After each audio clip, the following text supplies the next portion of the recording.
Hammaga salom, sizlar bilan YouTube yangiliklari.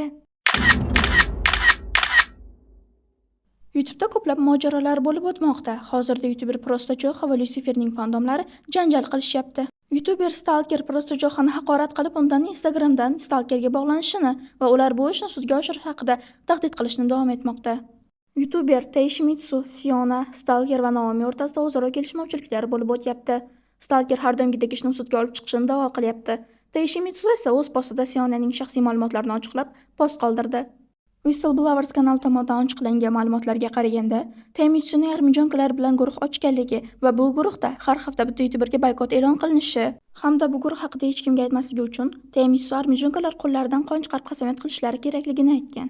Lekin Muhashfan bunga javoban mana shu postni yozib qoldirgan. Muhashfanning ta'kidlashicha, ha, bu guruh rostdan ham mavjud bo'lgan. Ammo bu guruhning asosiy maqsadi YouTuberlarga boykot berish emas, Minxoning asl yuzini ko'rsatish maqsadida ochilgan. Kuni kecha ham Whistleblowers kanalida Mitsuga avval yaqin bo'lgan Chixuna tomonidan quyidagi video chiqarilgandi. Ammo bu video Chixunaning iltimosi tufayli olib tashlanganligi haqida post qoldirildi.